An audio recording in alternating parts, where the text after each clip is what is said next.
Alal kafi salatullah ala syafi salamullah salamullah bimuhyiddin khallisna minal balwa ya Allah.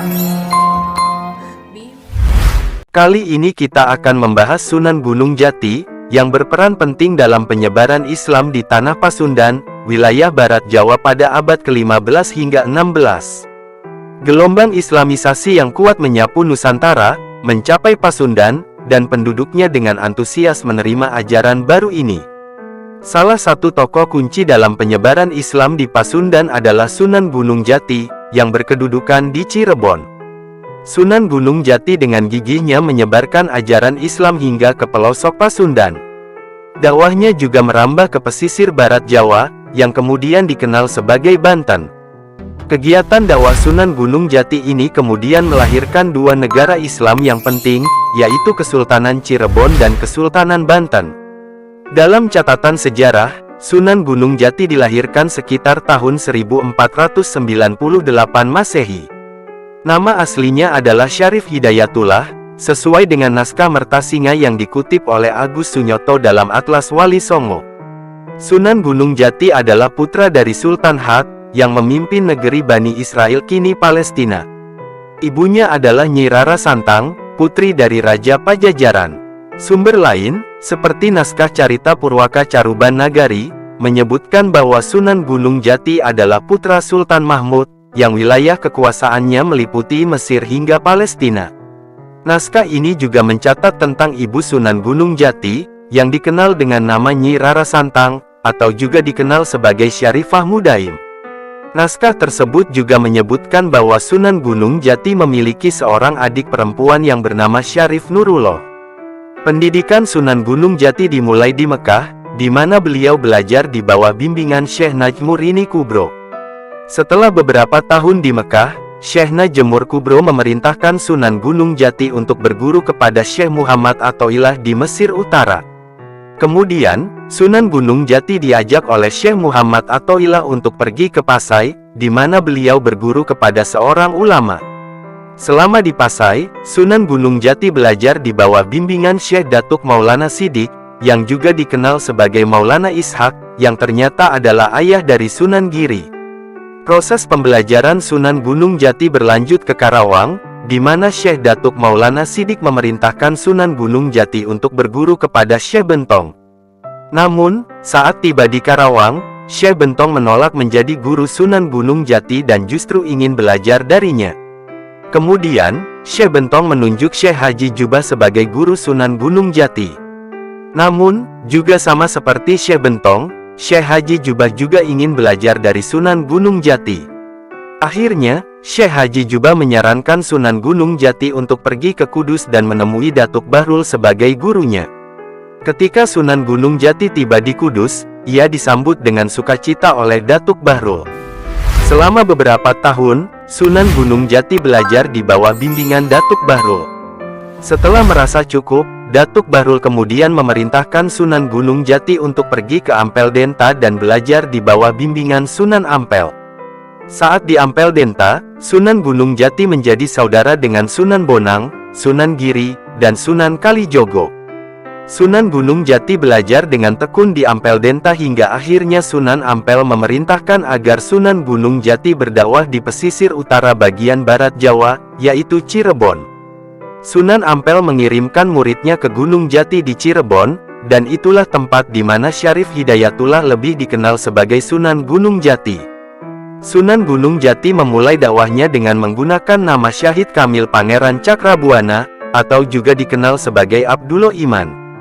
Pangeran Cakrabuana, yang merupakan kakak dari Nyi Rara Santang, ibu dari Sunan Gunung Jati, membantu dalam membangun pondok pesantren. Pangeran Cakrabuana sendiri dikenal sebagai kakak dari Nyi Rara Santang, ibu dari Sunan Gunung Jati.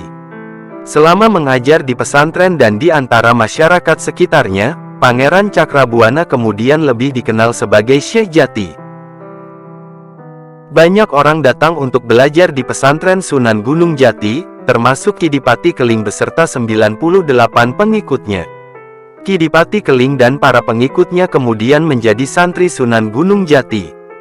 Berdasarkan naskah Carita Purwaka Caruban Nagari, Pangeran Cakrabuana mengangkat Sunan Gunung Jati sebagai tumenggung untuk menggantikan Syekh Nurjati yang telah meninggal dunia. Sunan Gunung Jati menjabat sebagai temanggung dengan gelar Susuhunan Jati. Setelah menjabat sebagai tumenggung, Sunan Gunung Jati tinggal di Kedaton Pangkuati. Pada masa itu, Cirebon menjadi bagian dari wilayah kerajaan Pajajaran. Namun, setelah Sunan Gunung Jati menjadi tumenggung, Cirebon menolak membayar upeti kepada Pajajaran. Akibatnya, Raja Pajajaran mengirimkan pasukan yang dipimpin oleh Tumenggung Jagabaya ke Cirebon untuk menegaskan penolakan pembayaran upeti tersebut. Ketika Tumenggung Jagabaya dan pasukannya tiba di Cirebon, mereka tidak berani bertindak tegas dan akhirnya masuk Islam sebagai pengikut Sunan Gunung Jati.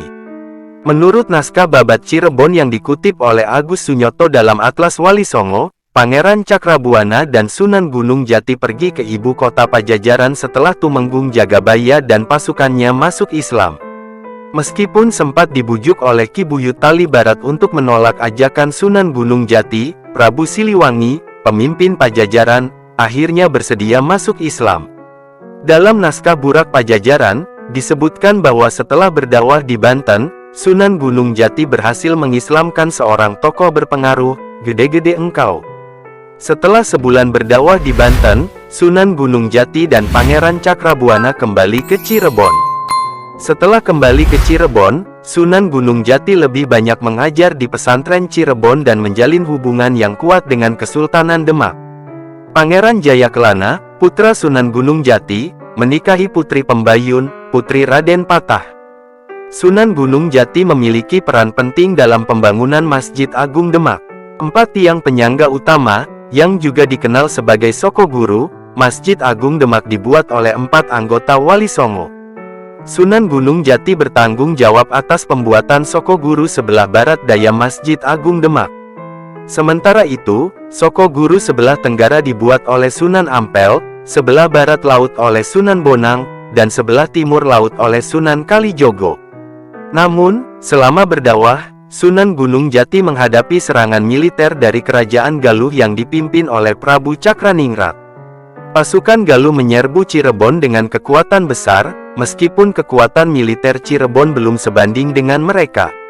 Namun, pasukan Cirebon berhasil mengalahkan serbuan pasukan Galuh. Akibat kekalahan tersebut, seluruh keluarga, pejabat tinggi, dan rakyat Galuh beralih ke Islam, kecuali Prabu Cakraningrat yang menolak Islam dan memilih untuk mengasingkan diri dari kerajaan. Setelah mengalahkan Galuh, beberapa wilayah di sekitar Cirebon mengakui kekuasaan Cirebon tanpa perlu tindakan militer. Raja Indramayu, Arya Wiralodra, juga tunduk dan memeluk Islam tanpa perlu dilakukan penaklukan militer. Hal serupa terjadi di Talaga, di mana wilayah tersebut juga mengakui kekuasaan Cirebon tanpa adanya tindakan militer. Banyak keluarga kerajaan dan penduduk Talaga yang memeluk Islam sebagai hasil dari dakwah Wali Songo. Sunan Gunung Jati menerapkan pendekatan persuasif yang memungkinkan kebudayaan lama tetap ada, namun disesuaikan dengan ajaran Islam, agar lebih diterima oleh masyarakat. Situasi melemahnya kerajaan Pajajaran membuat Cirebon berkembang menjadi sebuah kesultanan. Cirebon memiliki aliansi yang kuat dengan Kesultanan Demak di bagian barat, dan juga Kesultanan Banten yang baru berdiri. Kedua kesultanan ini mendukung penyebaran Islam hingga ke pelosok tanah Pasundan. Selama puluhan tahun, Sunan Gunung Jati terus berdakwah untuk menyebarkan agama Islam di bagian barat Jawa. Pada pertengahan abad ke-16, Sunan Gunung Jati wafat dan dimakamkan di pemakaman Gunung Sembung, yang sekarang berada di Desa Astana, Kabupaten Cirebon. Jika Anda menyukai video kami, jangan lupa untuk berlangganan, menyukai, dan memberikan komentar. Nyalakan loncengnya agar mendapatkan notifikasi dari video terbaru kami. Terima kasih. Jadi, itulah kisah atau sejarahnya. Semoga kisah ini bermanfaat, dan mohon dimaafkan jika ada ketidakakuratan dalam penyampaian, karena kesalahan tersebut berasal dari saya pribadi sebagai manusia biasa. Sampai jumpa di kisah-kisah menarik yang penuh makna berikutnya.